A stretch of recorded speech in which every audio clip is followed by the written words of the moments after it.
Bonjour à tous ceux qui nous rejoignent sur Internet, bonjour à vous et bienvenue dans ce culte. Et nous vous bénissons au nom de Jésus. C'est vraiment une joie pour nous de pouvoir mettre ces messages sur Internet et c'est une joie, c'est une bénédiction de recevoir des messages qui nous disent que les personnes ont été touchées, que ça leur a parlé et que ça les a aidés. Alors soyez vraiment bénis et vous nous honorez par vos commentaires, vraiment.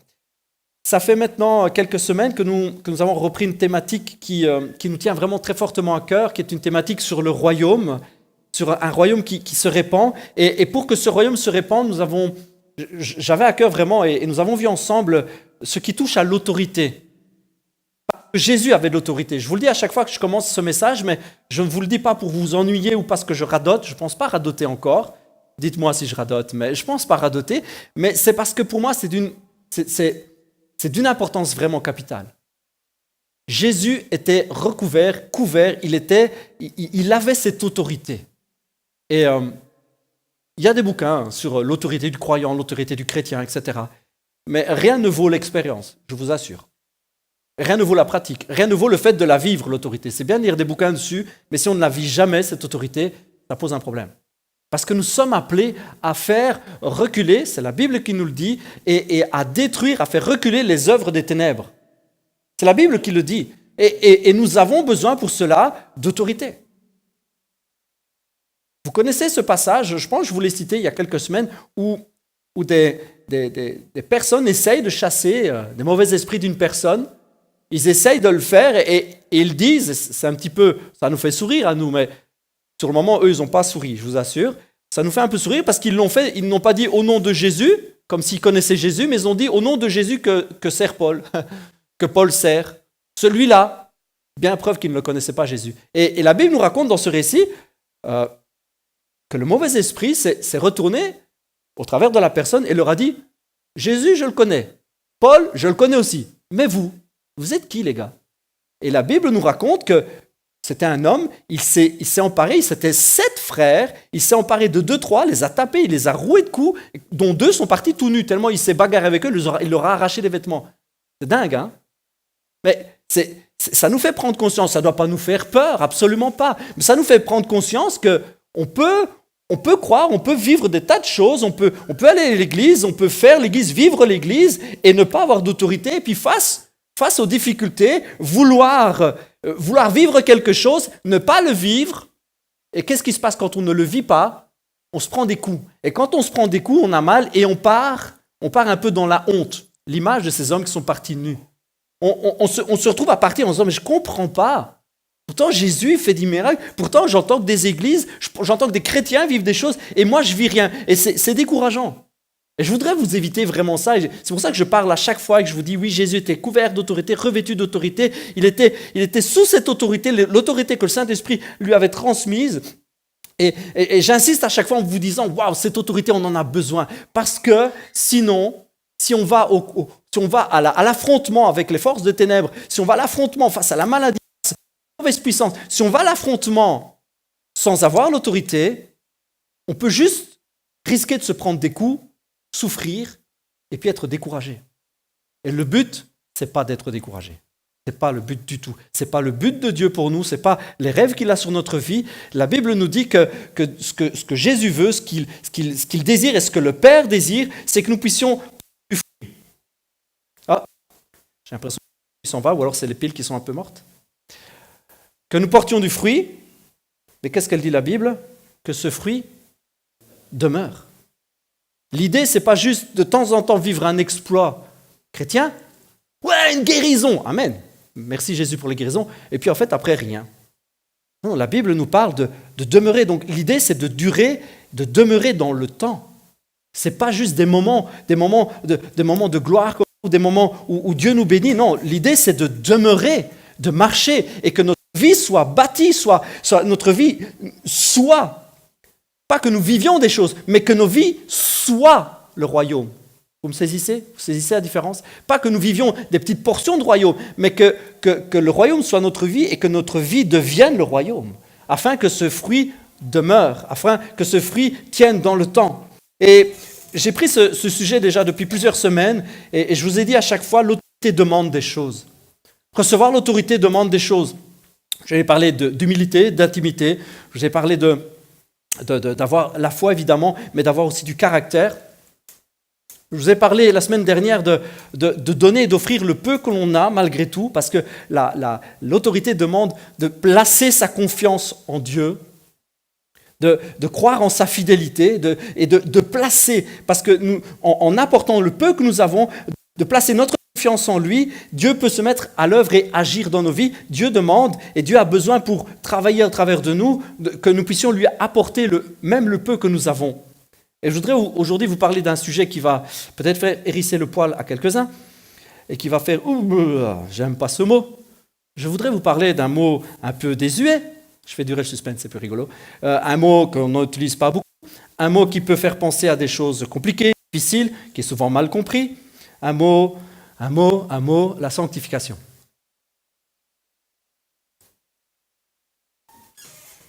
Allez, je fais une super pause pour qu'à la caméra, on ne voit pas la différence. J'ai compris ce qu'il me disait.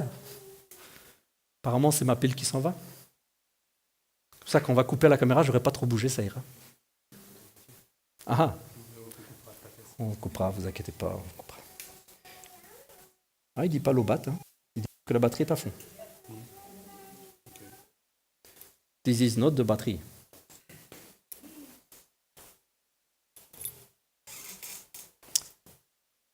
Tant qu'on est dans la coupure, la fois passée, Mélo avait remarqué que cette table-là fait des atténuations.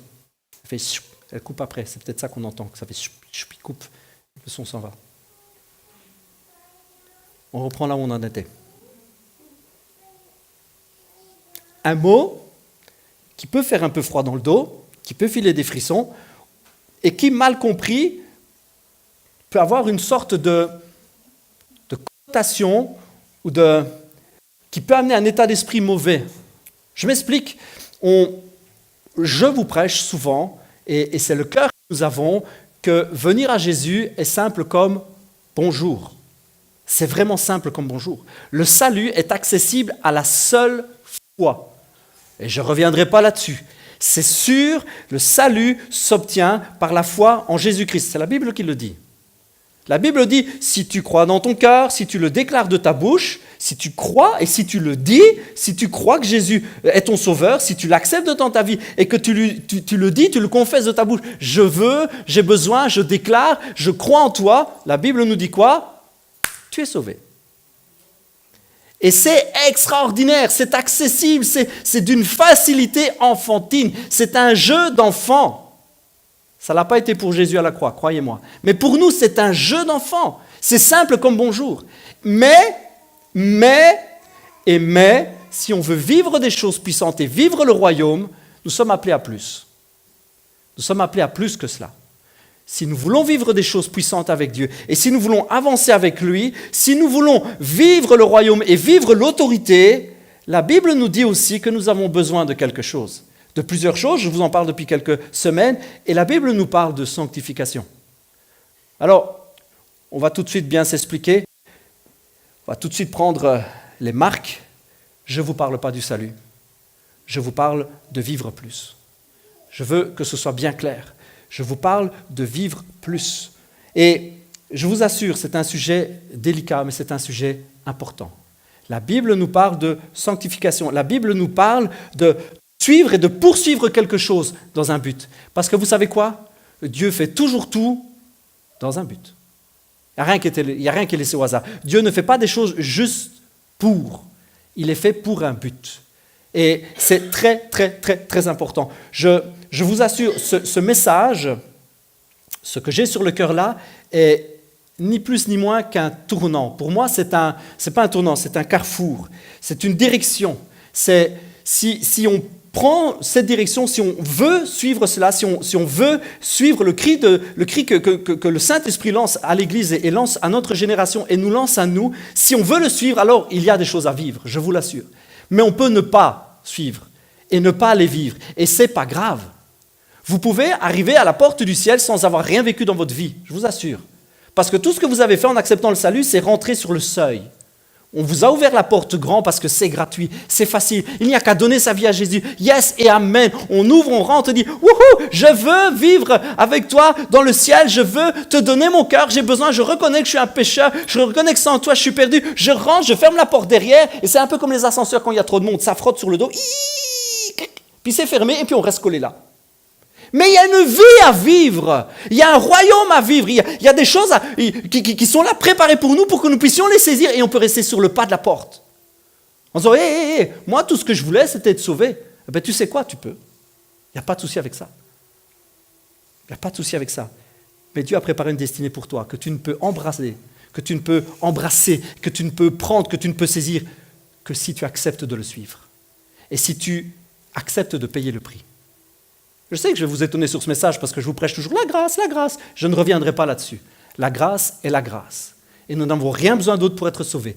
Mais si nous voulons vivre plus, il faut savoir s'avancer et suivre l'appel que Dieu lance sur notre vie. J'entends, et je suis heureux, j'entends parler de réveil partout. Sur les réseaux sociaux, sur les médias, on entend parler de réveil partout. Yes, le réveil arrive. Ouhou, ouhou. Et je suis pour, et j'y crois. Je crois que cette génération va vivre un réveil sans précédent. Je pense aussi que c'est le dernier. Et ça va être un réveil extraordinaire, ça va être un réveil fou. On va vivre des choses. Cette génération est appelée à vivre des choses qui vont dépasser tout ce qu'on peut imaginer. J'en suis sûr et certain. J'en suis sûr et certain. Mais le réveil a un but. Et là où on peut se tromper, c'est de croire que le réveil est la fin. Que le réveil est la finalité de ce que Dieu veut faire. Alors que le réveil a un but. Tout a un but. Tout a un but. On pourrait discuter déjà des heures sur cette seule phrase que je viens de vous dire. Le réveil a un but. Le réveil est pour un but. Notre vie chrétienne a un but. On peut vouloir le réveil pour le réveil. On peut vouloir le réveil pour les frissons du réveil. Je vote pour, j'aime ça. J'aime quand je vois l'Esprit de Dieu mettre une personne par terre, qu'elle est par terre. J'aime ça. Je me sens bien dans cette atmosphère. Peut-être qu'il y en a qui ne se sentent pas bien là-dedans. Je me sens bien. Vous savez pourquoi ? Parce que je me sens à la maison. Moi, quand le Saint-Esprit agit sur quelqu'un, je me sens bien. J'ai envie de me mettre à côté. Je me sens bien. Pas parce que j'ai des frissons moi aussi, parce que souvent, j'en sens pas trop, moi, des frissons. Je suis déjà retrouvé par terre, mais je n'ai pas toujours senti beaucoup de frissons, même rarement. Mais mon cœur est dans la paix. Il y a une paix particulière quand je suis dans une atmosphère où je suis allé à des fire conférences où les gens tombent, les gens rigolent et tout ça. Il y a une atmosphère où je me sens à la maison, je vous l'assure. Mais si je cherche, moi, le réveil pour cela, je me trompe. Le but du réveil, c'est pas faire blablabla avec les gens par terre. C'est pas le but. On peut se tromper de but, je vous assure. Et parfois, le moyen peut devenir dans le cœur le but. Je vous explique ce que je veux dire par là. Prenez l'amour. L'amour. L'amour est quelque chose d'extraordinaire. Et l'amour est sans doute et certainement la chose la plus importante. Vous êtes d'accord avec ça ? L'amour, c'est extraordinaire. Mais l'amour est le moyen et non pas le but. On pourrait discuter des heures là-dessus, parce que je vous assure que si on n'est pas d'accord sur le fond, ce n'est pas grave qu'on ne soit pas d'accord. Mais alors on risque de ne pas chercher les choses de la même manière et pour le même but. L'amour n'est pas le but, il est le moyen. Voici ce que nous dit la Bible. Parce que vous dire, Miguel, là j'ai du mal à saisir ce que tu veux dire. Voici ce que nous dit la Bible. Jean 3,16, vous le connaissez tous. On pourrait presque le répéter par cœur. Car Dieu a tant aimé le monde qu'il a donné son Fils unique afin que quiconque croit en lui ne périsse pas, mais qu'il ait la vie éternelle. Vous avez remarqué qu'il y a un afin. Dieu a tant aimé afin.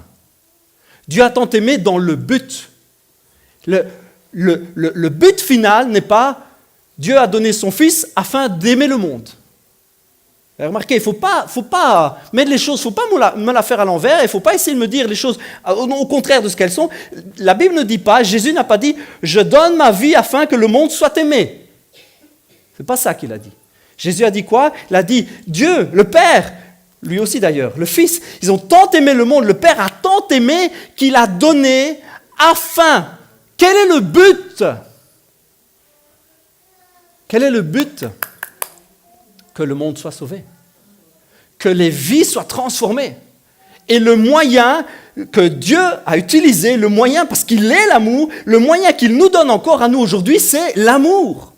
Mais l'amour n'est pas la finalité. La finalité, ce n'est pas être aimé. On pourrait croire que être aimé, c'est la finalité. Ce qui amène parfois des pensées, et je vous assure que je l'ai ressenti souvent, parce que c'est quelque chose de léger, de quelque chose qui passe comme ça. Je l'ai ressenti souvent, que finalement, le principal, c'est aimer. Je suis d'accord avec ça. Et donc, finalement, ce qui compte, c'est que les gens soient aimés. Je suis toujours d'accord avec ça. Et donc, il suffit de les aimer. Et là, j'ai un petit stress, les copains. Parce que tout doucement, le moyen devient le but. Donc, il suffit que les gens sachent qu'ils sont aimés. Parce que le but, c'est qu'ils se sentent aimés. Non. Le but, c'est qu'ils soient sauvés. Et le moyen pour y arriver, c'est les aimer. Et c'est le seul moyen. Là, on est d'accord. C'est le seul moyen. Mais si le but final est juste l'amour, alors on rate le but. Le but, c'est qu'ils soient sauvés. Le but, c'est que le monde soit sauvé. Jésus est venu non pas juste pour que nous soyons aimés, nous l'étions avant. Vous avez réalisé ça? Nous étions avant. Avant même qu'il bouge, avant même que quoi que ce soit se fasse, nous étions aimés. Donc, le moyen, c'est l'amour.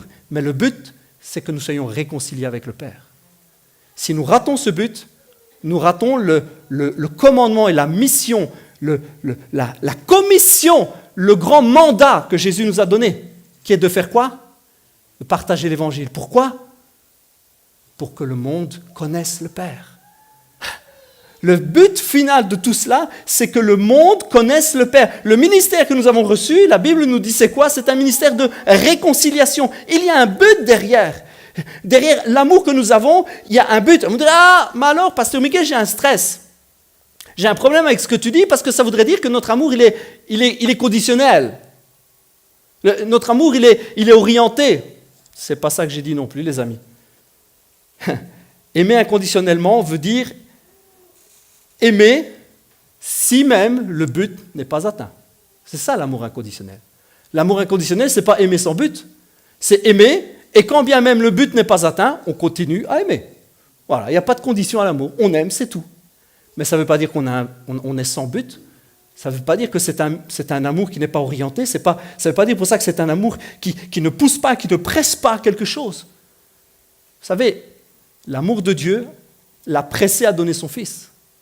Il n'est pas juste resté à nous aimer, d'un amour éternel, d'un amour puissant, en disant « je les aime ». Waouh, c'est extraordinaire, je les aime. Ah, je les aime. T'as vu Jésus? Je les aime vraiment. Puis Jésus dira à son Père, oui papa, je sais que tu les aimes vraiment, d'ailleurs je les aime aussi. Puis le Saint-Esprit qui était de la partie a dit, ouais franchement, qu'est-ce qu'on les aime?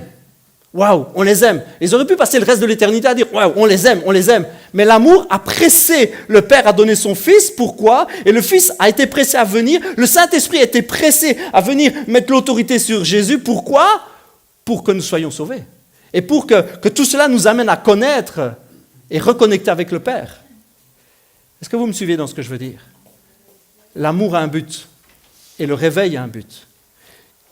Derrière tous les réveils de l'histoire, la plupart des réveils vraiment puissants qu'on lit dans les livres, les réveils qui font brûler notre cœur, ce qu'on aspire et ce qu'on demande, derrière ces réveils, il y a toujours un mouvement. Et vous savez quel est le mouvement qu'il y a derrière ces réveils? Quelle est l'action qu'il y a derrière ces réveils? La repentance. Ce n'est pas un très joli mot non plus celui-là, non.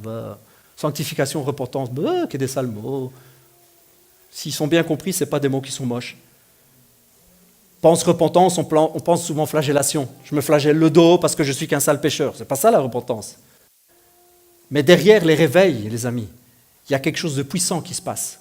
Derrière un réveil, au-delà des gens qui tombent et qui tremblent, etc., parce que ça, ils sont touchés par le Saint-Esprit, c'est normal. Et je suis cool avec ça, je vous l'ai dit, j'aime bien ça. Mais derrière, il y a quelque chose de puissant. Il y a la repentance. Il y a les gens qui viennent et qui décident, parce que l'Esprit les touche, ils décident de venir donner leur vie à Jésus. Ils sont touchés par le Saint-Esprit et puis ils courent à la croix, ils courent au pied de la croix en disant « Je veux te donner ma vie ». C'est l'appel du Saint-Esprit, c'est le cri du Saint-Esprit sur les pécheurs, c'est ce qu'il fait. J'ai du mal à trouver mes mots tellement mon cœur bat. Merci Jésus. Derrière chaque réveil, on voit des appels à la repentance, des mouvements de masse où des milliers et des milliers et des milliers viennent à Jésus, se donnent à lui, se donnent et s'engagent. C'est extraordinaire. Le réveil est un canal, est un moyen pour amener au but. Le réveil est un moyen pour amener à ce que Dieu veut pour l'humanité. Et que Dieu veut-il pour l'humanité? Qu'est-ce que Dieu veut pour l'humanité? C'est reconnecter avec elle. C'est qu'elle connaisse son véritable amour, qu'elle connaisse le Dieu. La Bible nous dit que le salut, la vie éternelle, c'est de connaître Dieu réellement. Voilà le but. Dieu aime le monde. Et accepter le salut est simple comme bonjour. Mais vivre un réveil demande de connaître et de comprendre le but, pourquoi on le demande. Vivre un réveil demande de réaliser pourquoi on le demande. Si on le demande juste pour voir des signes et des miracles, alors on se trompe de but. Si on le demande juste pour avoir des frissons, alors on se trompe de but. Si on le demande juste parce qu'on trouve ça cool, c'est vrai que c'est cool, on manque le but. Mais si on le demande et si on le cherche pour la bonne raison et en ayant compris ce que Dieu veut faire, alors on le demande correctement. La Bible nous dit ceci. Vous demandez et ne recevez pas. Pourquoi? L'apôtre donne plusieurs explications. Il dit, premièrement, parce que des fois, vous ne demandez pas. Vous ne demandez pas vraiment, en fait. Alors, ouais, vous demandez, vous ne recevez pas, parce qu'en fait, vous ne demandez pas. Ce n'est pas un vrai cri du cœur, ce n'est pas une aspiration. Ouais, on peut remuer les lèvres en disant, ouais, j'aimerais bien. Comme l'autre, il a dit, j'aurais voulu être un artiste. Oh, j'aurais voulu vivre un réveil. Ça a l'air génial. Bon, on disait quoi, nous? Tac, tac, tac, tac, tac, tac. Oui, moi aussi, je veux un réveil. D'ailleurs, je vais le poster sur Facebook, c'est cool. Je voudrais un réveil. Ouais, c'est ça. Ça, c'est pas demander, les amis. Ou alors, la Bible aussi nous dit qu'on demande et on ne reçoit pas parce qu'on demande mal. Alors, on peut mal parler français. Non, ce n'est pas le problème. La Bible nous dit à ce moment-là qu'on demande dans un mauvais but. Ça ne veut pas dire pour ça que tous les buts sont malsains, c'est pour faire du mal aux gens. C'est pas ça. C'est pas forcément ça. On peut demander mal alors qu'on demande quelque chose de bien, mais qu'on ne sait pas bien le demander. C'est-à-dire qu'on le demande avec une mauvaise orientation. On peut vraiment avoir soif du réveil, être là à prier, user ses chaussures et ses pantalons pour se mettre à genoux, prier, et puis si on nous demande réellement pourquoi on veut le réveil, on dit mais parce que c'est trop cool le réveil, c'est trop génial, et puis l'esprit à côté pleure.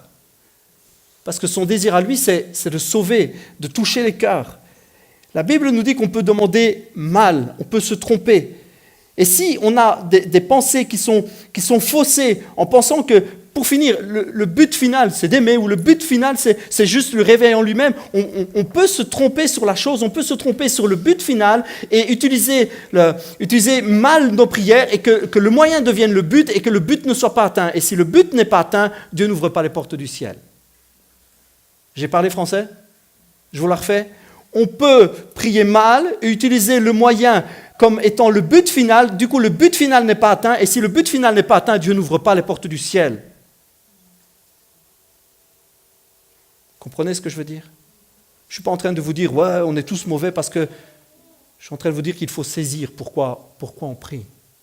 Il faut comprendre pourquoi on prie. Il faut orienter, il faut comprendre la croix, il faut comprendre ce que nous vivons.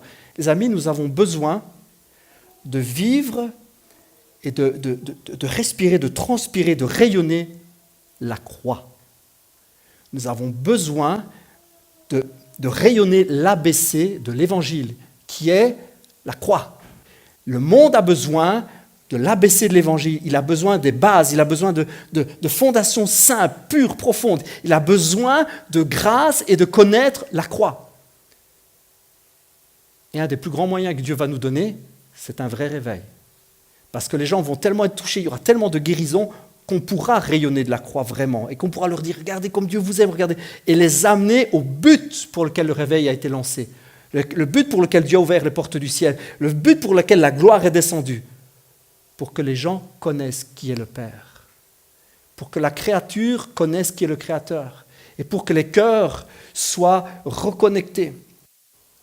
Je vais même oser vous dire quelque chose qui peut vous choquer, mais si nous manquons le but et que nous prions mal, que nous nous trompons et que nous utilisons le moyen pour en faire le but, je vais même avoir l'audace de vous dire que nous péchons. Oh, je ne prends pas beaucoup de risques, c'est dans la définition même du mot. Pécher, c'est manquer le but. Pécher, c'est manquer la cible. C'est ça la traduction de péché. C'était une faute faite au sport. L'archer manque le but. On dit, il a péché. Ça vient de là. Le mot utilisé, c'est rater le but. Vous vous rendez compte qu'on peut avoir de bons sentiments, on peut prier, désirer les choses, mais parce qu'on manque le but, on pêche. C'est fou, hein? C'est fou de pécher en demandant des bonnes choses, mais en les demandant mal. Alors ça ne veut pas dire que ça y est, on est tous perdus et Dieu ne voudra plus nous aimer. Ça n'a rien à voir. Dieu nous aime. Sa grâce est extraordinaire. C'est bien pour ça que, heureusement que être sauvé, c'est si facile. Sinon, on ne serait pas là pour en parler. Mais ça veut dire aussi que quand Dieu nous parle, il faut savoir réagir. Il faut savoir réagir. Les grands réveils de l'histoire sont là pour nous montrer que la croix, que la repentance, que venir à Jésus est le but ultime. Venir et connaître le Père est le but ultime. C'est le but que Dieu poursuit avec chaque homme, avec chaque femme. Dieu veut sauver. Et Dieu veut le faire. Et Dieu veut agir. Et la Bible nous dit que nous avons besoin pour vivre ce réveil, alors que nous avons bien compris, oui, je le veux pour le salut des âmes. La Bible nous dit aussi que nous avons besoin pour ça, de bien comprendre, de bien vivre la croix, et nous avons besoin de sanctification. Nous avons besoin de sanctification. Parce que bien comprendre la croix, c'est bien comprendre aussi qu'on a besoin de Jésus, qu'on a besoin de lui. Bien comprendre le but final, c'est comprendre que nous en avons besoin, que le monde en a besoin. C'est comprendre pourquoi, c'est comprendre comment, et c'est comprendre qu'on a besoin de sanctification. La Bible nous parle de sanctification. Je vous lis un passage, c'est dans Hébreux au chapitre 12. Pour ceux qui veulent prendre des notes, qui veulent suivre, Hébreux chapitre 12. La Bible nous parle de ça. Je sais que c'est un mot qui fait un peu froid dans le dos, mais il faut bien comprendre la croix, il faut bien comprendre pourquoi nous sommes là, bien comprendre la prédication que nous avons à faire. Paul, il s'est retrouvé dans une église, il écrit à Corinthe, il dit « La seule chose que j'ai jugé bonne de faire parmi vous, c'est de prêcher Jésus, j'y arriverai, prêcher Jésus et Jésus-Christ crucifié. » Il dit en fait, ce que j'ai jugé bon pour vous, c'est de vous prêcher l'évangile. C'est ça. Prêcher Jésus et Jésus crucifié, prêcher la croix. La Bible nous parle de sanctification. Recherchez la paix avec tous et la sanctification sans laquelle personne ne verra Jésus, ne verra le Seigneur. Je vous le relis parce que c'est pas long, on ne va pas y perdre des heures. Recherchez la paix avec tous et la sanctification sans laquelle personne ne verra le Seigneur. Alors dit comme ça, au premier abord, si on ne réfléchit pas au texte et si on ne connaît pas la grâce de Dieu, on a l'impression que si on n'est pas saint, on ne pourra pas entrer au ciel. Ah oui, c'est ça que ça donne comme effet. Hein? Là, si je ne suis pas saint, si je n'ai pas cherché la sanctification, je ne pourrai pas voir Jésus, je ne pourrai pas rentrer dans le ciel. La Bible ne parle pas de salut à cet endroit-là. Ce n'est pas le salut. La Bible n'est pas en train de nous dire « il faut faire tous tes efforts, sinon tu ne seras pas sauvé. » Le salut est gratuit, les amis. Le salut est gratuit. Il est question ici de quoi ? Dans le texte grec original, le mot « sanctification », c'est un mot qui veut dire séparer des choses profanées et dédiées à Dieu. C'est le mot agiazo. Agiazo qui veut dire séparer, la chose est séparée des choses profanes, elle est mise à part et dédiée à Dieu. Il y a un appel à être à part. Il y a un appel à être séparé, à être différent. Et dans la racine du mot agiazo, on trouve deux mots. Le mot saint, propre, pur, et l'autre, garder au chaud.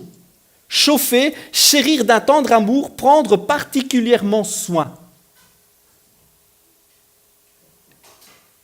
Et la Bible dit, dans le mot rechercher, le mot original, je vous en donne plusieurs, je vais vous faire toute la phrase après, vous allez voir. Le mot original pour rechercher, ce n'est pas quelque chose à produire soi-même, parce qu'on pourrait croire que du coup, il faut être soi-même quelque chose de différent, ou il faut essayer de se changer soi-même. Le mot rechercher, on pourrait le traduire, et ce serait plus correct pour moi, par le mot poursuivre. Parce que le sens du mot, c'est le mot dioko. Le sens du mot, c'est courir après quelque chose ou quelqu'un dans le but de l'attraper. Donc ce n'est pas un effort à produire pour être soi-même, mais c'est poursuivre. C'est pour ça que je préfère le mot poursuivre plutôt que le mot rechercher. Le mot rechercher donne l'idée qu'on doit faire des recherches soi-même, s'examiner, chercher sur soi, alors que le mot poursuivre nous donne bien l'idée que nous ne devons pas regarder à nous-mêmes, mais regarder à quoi nous tendons. Regarder vers quoi nous courons. Je préfère la traduction poursuivre, qui donne l'idée, je cours pour essayer de saisir quelque chose, je veux m'emparer de quelque chose, je veux m'emparer de quoi? Je vous refais toute la phrase. On pourrait donc, en résumé, dire que l'appel de Paul, quand il écrit ces mots, c'est dans Hébreu, donc c'est pas Paul, l'appel de celui qui écrit cette lettre, c'est poursuis, cours après sa présence, chéris-le sur ton cœur, garde-le au chaud, garde les choses saintes, sa présence, le Saint-Esprit, garde-les, et tu le verras, lui, en chair et en os, tu le verras de tes yeux, agir et faire des choses extraordinaires. Poursuis, recherche sa présence, mets-toi à part, garde ce qu'il te donne, garde-le au chaud à l'intérieur, consacre-toi dans le sens de mets-toi à part, poursuis-le, cherche-le, cours après lui, cours et tu le verras agir. Tu le verras faire des choses. Le but n'est pas de devenir meilleur soi-même ou de devenir plus saint, étant de le rechercher lui et de poursuivre sa présence. Comprenez la différence? C'est ça le vrai sens de la sanctification. C'est pour ça que quand on comprend bien le mot, ça ne fait pas froid dans le dos du tout. La Bible est en train de nous dire, poursuis-le, cherche sa présence, mets-toi à part. Mets-toi à part par rapport à simplement le monde actuel, le monde qui t'entoure, et par rapport aussi à ceux qui se contentent de rester sur le pas de la porte. Parce qu'il y a de la place pour tout le monde. Il y en a qui ne voudront pas vivre plus, qui resteront sur le pas de la porte. On dit, moi je suis sauvé, ça me suffit, je suis tranquille, je retire mes pompes, je me mets à l'aise dans le fauteuil, je rentre, j'allume la téloche, et moi je suis pépère. Je sais que Dieu m'a sauvé, oui Dieu t'a sauvé, et je sais que j'irai au ciel pour l'éternité, oui tu iras au ciel pour l'éternité, et c'est bon comme ça. Ok. Mais sais-tu que sur ta vie il y a un appel? Sais-tu que sur ta vie, il y a un cri, il y a le Saint-Esprit qui te pousse et qui te commissionne, qui te mandate, qui te nomme ambassadeur dans un but? Tu peux rater ça si tu laisses et si tu ne cherches pas plus. Oui, tu es sauvé, mais tu peux passer à côté de choses extraordinaires. Mais par contre, si tu veux vivre quelque chose d'extraordinaire, la Bible te dit qu'il faut te mettre en marche. Si tu veux vivre quelque chose, il faut te mettre en marche. Si on court dans une direction pour essayer de poursuivre et attraper quelqu'un, vous savez quoi, la loi de la physique nous dit que nous nous éloignons de quelque chose d'autre. C'est tout bête, hein. Mais c'est physique, et c'est vrai. Si on se rapproche, si on court et qu'on se rapproche de quelque chose, ça veut dire qu'on s'éloigne de quelque chose d'autre, qu'on tourne le dos et qu'on s'en va dans la direction opposée. Si j'ai une vie ici et que je cours pour essayer de saisir là, ça veut dire que je laisse cette vie-là. Je laisse ce que je connais là pour essayer d'attraper, pour poursuivre, pour aller dans la présence de quelque chose que je ne connais peut-être pas encore, mais que je désire, que je recherche. Je poursuis pour m'en approcher. C'est-à-dire qu'il y a un moment où je suis entre les deux. Je suis en train de m'approcher de ça, mais je suis en train de m'éloigner de ça aussi. Comprenez l'idée? Ça veut dire qu'il y a des choses dans notre vie, il y a des actions, il y a des choses dont il faut nous éloigner. Et je tiens à insister parce que je veux que nous soyons bien clairs. Je ne parle pas du salut, je parle de voir Jésus agir. Si tu ne cherches pas sa présence, si tu ne cherches pas à le saisir lui, la Bible te dit, et celui qui écrit la lettre aux Hébreux te dit, tu ne le verras pas. Si tu ne recherches pas ça, tu ne le verras pas. Mais les amis, c'est juste français, c'est juste simple à comprendre. Si tu ne le cherches pas, tu ne le verras pas agir. Simple comme bonjour quand même, non? Je me demande pourquoi je prêche. Il y a un décalage qui est inconcevable entre être là et dire « Je veux le réveil, je veux vivre ça, je veux des miracles, oh Jésus, je veux ». Puis rentrer à la maison, se mettre devant Internet, regarder du porno. Il y a un stress avec ça, les amis. Je ne vous parle pas de salut, je vous parle de le voir agir. Il y a un petit stress avec ça. Un petit énorme même. Ce n'est pas concevable. Ça ne va pas ensemble. De dire, oui, j'ai bien compris pourquoi je veux le réveil. Vous allez comprendre pourquoi je vous ai parlé de ça avant. J'ai bien compris pourquoi je veux le réveil. Je veux le réveil pour que les gens connaissent la croix, connaissent et viennent à la repentance. Oui, mes copains, si tu n'as pas compris ça, Si tu n'as pas compris que dans ta vie, tu en as besoin, et si toi-même, tu es encore dans cet état, comment tu veux chercher correctement? Comment tu veux chercher le pourquoi? Comment tu veux chercher la finalité? Comment tu vas aller chercher ce qui est au fond, le but poursuivi par Dieu, si toi-même, tu n'as pas compris cela? Si toi-même, tu n'as pas compris pourquoi la croix? Nous cherchons le réveil pour la croix. Donc tu ne peux pas concevoir toi-même de dire « je veux le réveil, je veux prêcher la croix aux autres » et puis n'avoir rien compris à la croix. Comprenez ce que je veux dire? On a un gros souci. On a une incohérence incroyable. Si on est là à dire « je veux le réveil, je veux voir les malades guéris, je veux » et puis à la première fête de famille, rentrer bourré comme un Polonais. On a un stress avec ça. Je ne vous parle pas de salut, je ne vous parle pas de culpabilité. Je vous dis qu'on a un problème parce que chercher le réveil pour la croix et la repentance et ne pas comprendre qu'on a besoin d'être changé par Dieu, on a un stress. On ne cherche pas correctement, on ne cherche pas dans la bonne direction. On ne poursuit pas Dieu, on ne poursuit pas Jésus pour le voir agir. On est sur place à crier « oui, réveil, réveil, oui, Saint-Esprit, Saint-Esprit ». Et puis soi-même, ne pas comprendre qu'on a besoin de sa grâce. Besoin de lui, besoin qu'on nous change. Si j'aime Jésus, si j'aime mon Sauveur et que je poursuis, ça veut dire que je suis aussi en train de m'éloigner de quelque chose. Si je poursuis sa présence, si je suis en train de lui courir après parce que tout ce que mon cœur réclame, tout ce que mes cellules, tout mon corps, tout mon ADN réclame sa présence, c'est que je suis en train de m'éloigner d'autre chose. Parce que je ne veux plus être la personne. Je sais que là où je suis, je ne peux pas le voir agir. Alors je veux qu'il me change. Et je prends la direction, je cours vers lui. Je laisse ce qui est derrière moi. Je laisse mon ancienne vie. Je veux l'attraper, je veux le poursuivre. Comprenez ce que je dis? Ce n'est pas une question de salut, c'est une question de le voir agir. On crie au réveil à tous les coins de rue et je dis Amen. Il n'y a jamais une génération qui a autant pleuré après le réveil. Je dis Amen. Il n'y a jamais eu autant de chrétiens qui pleurent après le réveil sur toute la terre. Je dis Amen. Mais je dis aussi que le réveil a le but d'amener le monde à la connaissance de la croix, à la connaissance du Sauveur, à la connaissance du cœur du Père. Le but du réveil, c'est la repentance. C'est que les cœurs viennent à lui brisés, pas coupables, mais brisés par son grâce, savoir qu'ils sont pardonnés, savoir que tout a été payé, mais avec le désir de changer. Si tu n'as pas le désir de changer, comment tu peux transmettre ce désir aux autres? Tu as déjà pensé à ça?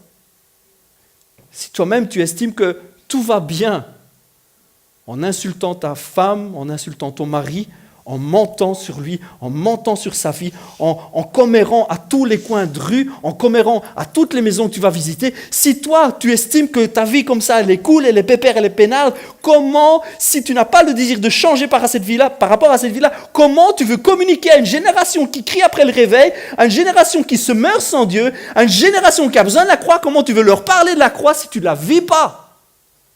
Si au fond de tes tripes, tu n'as pas toi ce désir journalier, ce désir de chaque instant qu'il te remplisse, qu'il te change à l'intérieur. Ce qui m'a fait me lever ce matin et de vous apporter ce message, c'est que mon cœur brûle.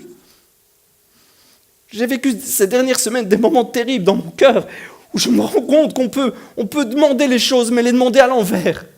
Et on peut s'user à les demander, on peut pleurer à les demander, et être découragé des années après parce qu'on demande mal. Parce qu'on demande mal, parce qu'on ne comprend pas ce qu'on demande, et parce que soi-même, on n'a même pas le désir d'être changé. On peut se retrouver là en tant que chrétien à dire « je veux voir Dieu agir » et ne pas se rendre compte qu'on a besoin qu'il transforme nos vies. Il y a un appel à plus, à vivre plus intensément, à vivre plus profondément, à vivre une intensité. Il y a un appel sur cette génération à vivre une sanctification, à vivre une mise à l'écart. Jésus va dire ceci. Si quelqu'un veut me suivre, qu'il renonce à lui-même, qu'il se charge chaque jour de sa croix et qu'il me suive. Et Paul va le répéter autrement aux Galates, il va leur dire ceci.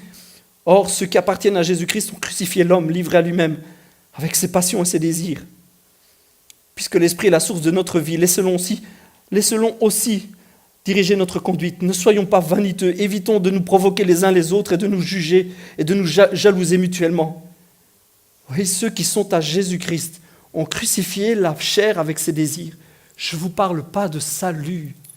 Le salut est accessible au premier gars, au premier cœur, à la première personne, à la première femme, au premier gars qui passe et qui dit « J'ai besoin de toi, je t'ouvre mon cœur ». Le salut est accessible. Le salut descend sur lui. Il est marqué du sceau de Dieu. Il est marqué par le salut. Il est marqué par le sang de Dieu. La personne qui dit juste « Je veux te donner mon cœur. Je reconnais que j'ai besoin de toi », qui lui ouvre son cœur. Il est sauvé. C'est une œuvre éternelle. Il n'y a plus besoin d'en parler. Mais si on veut vivre un réveil, si on veut vivre quelque chose, il y a une marche, il y a quelque chose à faire, il y a un cœur à offrir, il y a une vie à offrir.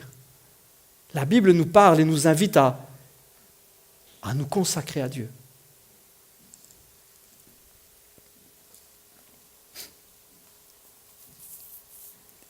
Alors que Moïse est mort depuis des années, Josué est là avec le peuple, toute une génération qui ne connaît pas bien Dieu, qui n'a même pas vu les miracles que Dieu faisait, n'a même pas connu vraiment tous les miracles que le peuple a vécu quand ils sont sortis d'Égypte.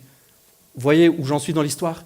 Le peuple juif à l'époque était esclave en Égypte pendant 400 ans. Ils ont été esclaves. Et puis Dieu a suscité Moïse pour que Moïse les fasse sortir d'Égypte. Vous voyez, ils sont partis, ils ont traversé le désert, une partie du désert, sont arrivés à la mer Rouge. Dieu a fait des signes extraordinaires, séparé la mer, colonne de feu pendant la nuit, colonne de nuée, une espèce de brouillard, de fumée qui montait pendant la journée. Dieu parlait, Moïse disait des choses de la part de Dieu.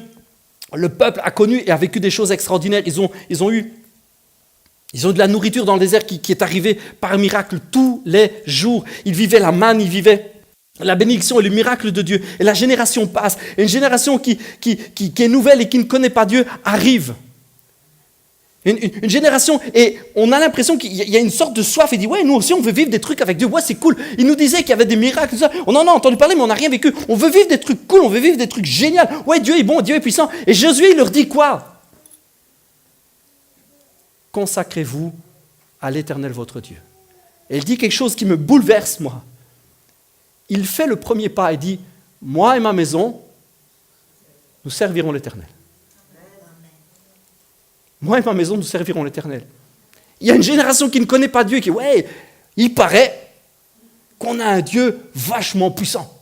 Il fait des trucs de ouf. Un peu comme nous, on lit les livres d'histoire. Waouh, les réveils. Waouh, les réveils, c'est génial. Waouh, miracles et tout. Et je vous dis souvent, waouh, les évangiles, c'est extraordinaire. C'est mieux qu'un roman de KPDP. C'est mieux que des récits sur les pirates ou de science-fiction. C'est bien plus génial parce que Jésus fait des choses de fou. Il guérit les malades, il rend la justice, il nourrit les pauvres, il ressuscite les morts. Waouh, il chasse les mauvais esprits. Waouh, c'est génial. Et on peut être en train de lire. Ouais, je veux vivre ça.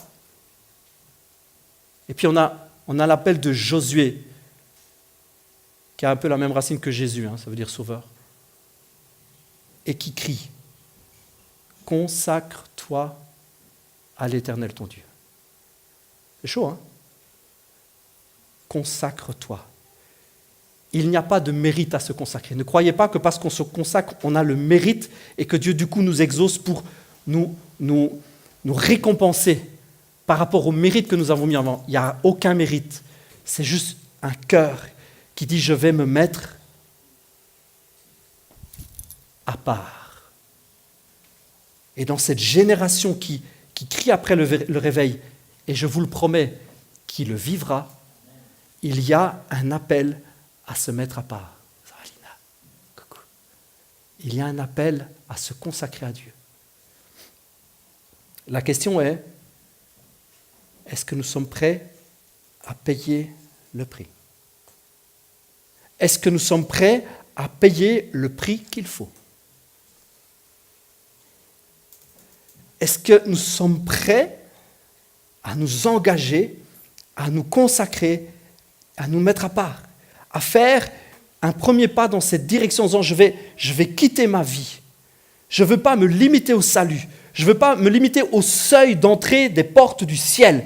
Je veux courir Courir, c'est ce que Paul dit, courez dans la carrière qui s'offre à vous. Courez, allez-y, foncez. Je veux courir, je veux me mettre à rechercher Jésus, à rechercher la paix, à rechercher la sanctification. Je vais la poursuivre, je vais aller, et les trésors qu'il va me donner, les trésors du Saint-Esprit, trésors de sa présence, je vais les garder au chaud, les choses saintes qu'il va me donner, je vais les chérir, je vais en prendre soin tout particulièrement. C'est le mot, c'est ce que veut dire le mot, je vous l'ai dit. Je vais chercher sa présence et je vais m'éloigner de ma vie d'avant pour m'approcher de lui. Et c'est vrai qu'il y a un moment où on serait un peu entre les deux. On aura l'impression qu'il y a tellement de distance qui nous sépare encore du réveil, mais on aura déjà parcouru tellement de distance aussi.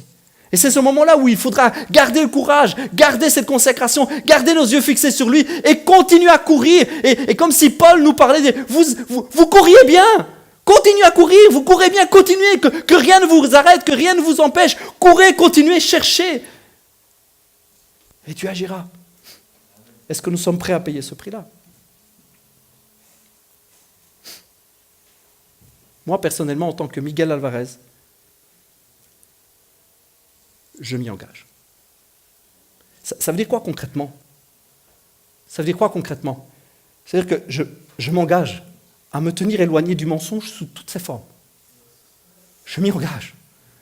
Pas de le produire avec mes propres forces, mais à chercher à ce que Dieu m'en préserve. Et à me saisir de la vérité. Comprenez? On s'éloigne du mensonge en poursuivant la vérité. Je veux saisir et je veux que ces trésors de vérité que Dieu me donnera, les tenir au chaud. Ça veut dire que je veux me tenir éloigné de la haine. De la haine et du mal, des paroles mauvaises, du commérage, de toutes ces paroles qu'on fait, de toutes ces paroles destructrices. Je veux m'en tenir éloigné. Ça veut dire aussi que je laisse derrière moi les mauvais propos, les commérages, ce que je vais raconter, ce que je dis, les mensonges, les paroles dures, pour chercher des paroles de bénédiction. Et je cours vers ces paroles, où je vais saisir ces paroles, et les paroles de vie, de bénédiction que Dieu me donnera de pouvoir prononcer, et que l'Esprit me donnera, et que ce que Dieu va déposer sur mon cœur, je vais les tenir au chaud. Ça veut dire quoi aussi? Ça veut dire que je vais me tenir éloigné de l'injustice, du rejet social, du rejet moral, du rejet du pauvre. Je vais m'éloigner de cela. Je vais m'éloigner de cet esprit qui est individualiste et qui ne fait que regarder à son petit nombril. Je vais m'éloigner de ça pour courir vers quoi? Vers le partage, l'accueil et l'hospitalité, vers l'amour et vers la justice. Je vais courir et je vais m'éloigner de cela. Et ce que Dieu me donnera, ces trésors de générosité, alors qu'il me donnera de pouvoir partager ce que j'ai, je vais garder ça sur mon cœur. Je vais me sanctifier, me mettre à part et tourner le dos à ce qui était autrefois Miguel. Ça veut dire que je vais me tenir éloigné de tout ce qui touche de près ou de loin à l'industrie du sexe. Je ne parle pas souvent de sexe à l'église, non. Mais je vais m'en éloigner comme de la peste. Je vais m'éloigner de cela. Ça veut dire quoi aussi? Ça veut dire que je vais courir vers la fidélité dans mon mariage. Je vais courir vers ma femme. J'ai eu un yes, un amen. Et j'ai eu un amen féminin, c'était ma femme. Ça veut dire que je vais chérir mon mariage et mon union. Je vais chérir mon union et je vais laisser derrière moi ce qui pourrait me souiller et salir mon cœur et faire que je m'éloigne au lieu de courir vers Jésus, courir vers autre chose. Je vais laisser derrière moi ce que j'étais avant pour... Vous avez bien entendu ce que j'étais avant. J'ai regardé du porno, moi, évidemment. J'ai été ce gars-là aussi. Je ne veux plus être ce gars-là. Je ne le suis plus, merci Jésus, depuis des années. Mais ça veut dire aussi que je vais courir dans l'autre direction. Vous savez, comme on fuit un chien qui voudrait nous dévorer les fesses. Comme un chien qui est à nos fesses, il va me les manger. Et on court comme s'il allait nous tuer sur place. Je cours et je veux saisir Jésus. Je veux qu'il me donne ces trésors de richesse, ces trésors d'amour, de fidélité au sein de mon mariage. Je veux chérir mon mariage, chérir l'union qu'il m'a donnée. Je veux chérir mon épouse. Je veux être fidèle. Je veux tenir près d'elle, être quelqu'un de bon pour elle.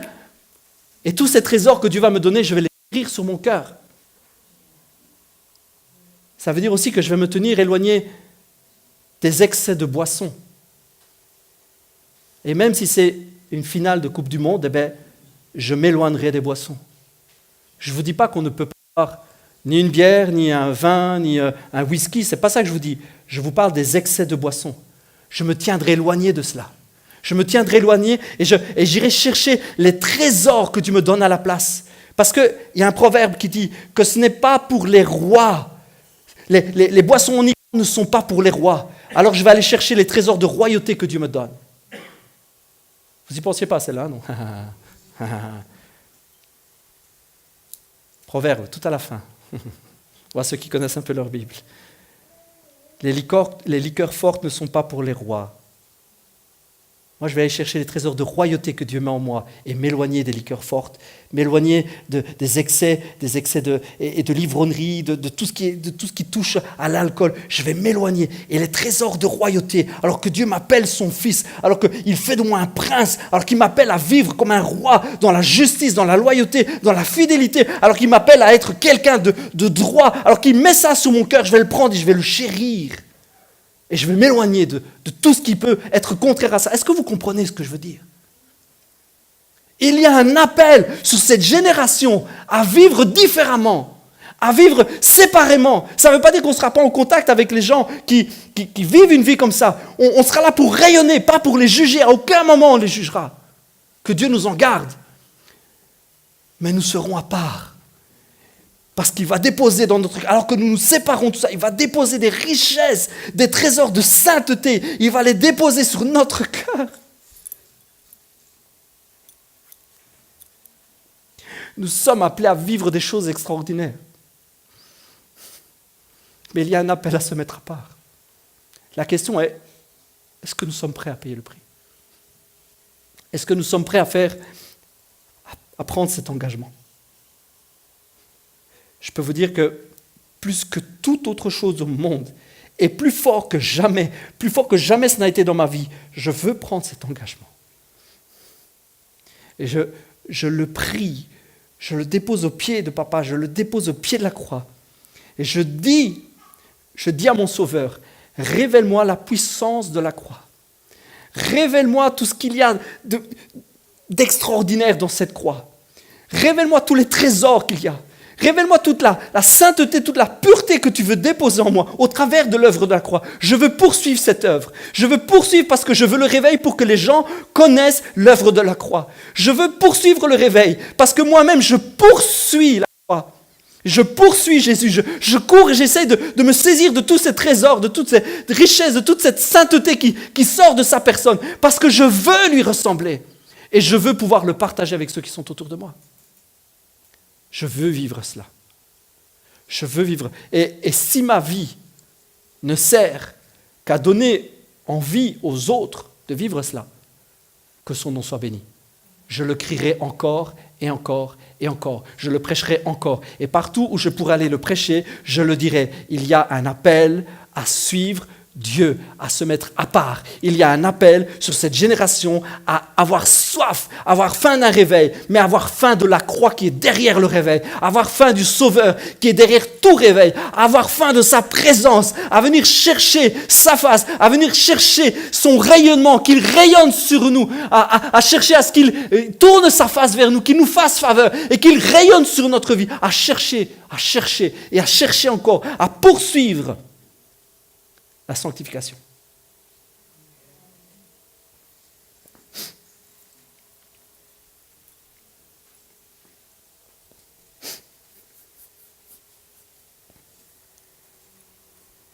Je réfléchis parce qu'il y a un truc, je ne sais pas si je dois vous le dire ou pas.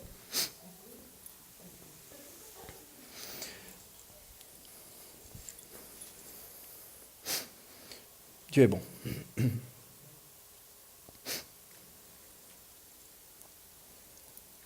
Dieu est bon. Je pense que nous sommes je pense que nous sommes à un tournant. Je pense que nous sommes à un tournant parce que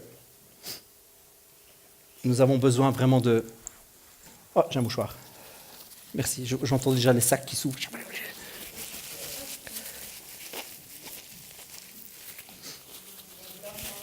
J'en ai un, c'est gentil. Merci Alfreda. Ouais. Enfin, je vais le déposer là, mais c'est vraiment gentil. Merci beaucoup. Nous sommes à un point crucial. Nous sommes à un tournant, nous sommes à un carrefour même. C'est plus qu'un tournant, c'est un carrefour. Il faut savoir à quoi nous nous engageons et pourquoi nous nous engageons. je vous dis ça parce que je le ressens depuis maintenant plusieurs jours.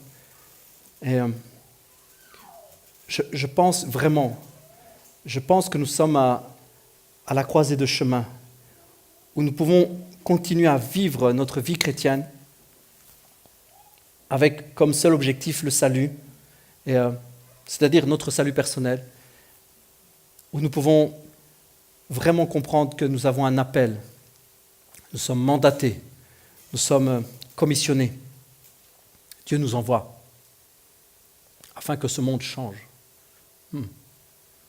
Et c'est un projet que j'ai. Je ne sais pas si je dois vous en parler. Enfin, je pense que nous sommes vraiment à un changement. Nous sommes à... Excusez-moi si c'est un peu flou, mais c'est parce que je ne sais vraiment pas si je dois vous le dire, alors je ne vous le dis pas. Je préfère dans le doute. On va prier, on va terminer, on va prier ensemble. Et je vous invite vraiment, on va prier ensemble dans ce but. Pour ceux et celles qui veulent s'engager et qui veulent vraiment voir les choses bouger. Je ne parle pas de ceux et de celles qui vont juste prier en disant « je veux le réveil », mais qui vont vraiment avoir à cœur que la croix soit prêchée sur la terre entière.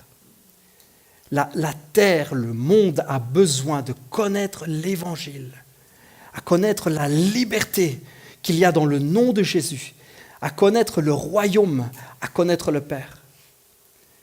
J'invite tous ceux qui veulent vivre cela à prier avec moi.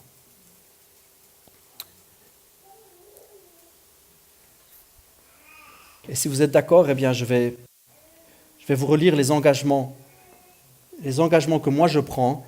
Et si vous êtes d'accord avec moi, répétez-les. Ça peut être à voix basse, ça peut être simplement là. Répétez simplement et engagez-vous avec moi avec ça. Père, tu vois, nous sommes là devant toi et nous sommes ensemble pour te prier. Nous sommes ensemble pour nous présenter devant toi et pour te déposer notre cœur. Nous voulons nous mettre à part pour toi. Nous voulons être une génération à part. La génération qui va connaître un réveil grandiose. Un réveil comme l'humanité n'en a jamais connu. Mais nous le voulons dans un but précis, Père. Nous le voulons dans un but précis. C'est ce qui m'a fait me lever ce matin, c'est ce qui m'a fait préparer cette prêche il y a quelques jours. Et c'est ce qui m'a fait me mettre ici, me mettre en péril personnellement, me dévoiler, me positionner. C'est mon moteur. C'est ce qui m'anime jour après jour. Et c'est ce que je voudrais encore plus. Je veux que ce monde te connaisse.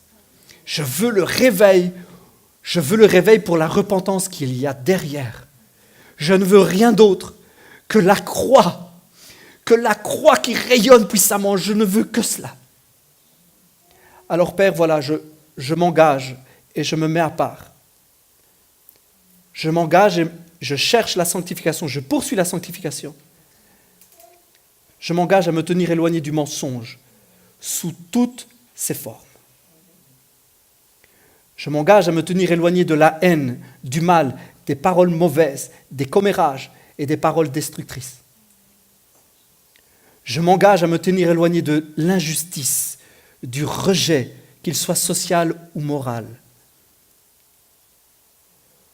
Je m'engage à me tenir éloigné de tout ce qui touche de près ou de loin à l'industrie du sexe. Je refuse cela. Je refuse. Et je m'y engage. Et je m'engage à me tenir éloigné des excès de boisson, de toute addiction. Je m'engage à me tenir éloigné de tout ce qui est drogue, etc. Je m'engage à me tenir éloigné de toutes ces addictions. Parce que je veux être à part pour toi. Et je te demande, je réclame et je poursuis de tout mon cœur cette sanctification, car je veux te voir, Seigneur. Père, dans le nom de Jésus, nous t'avons tous prié. Amen.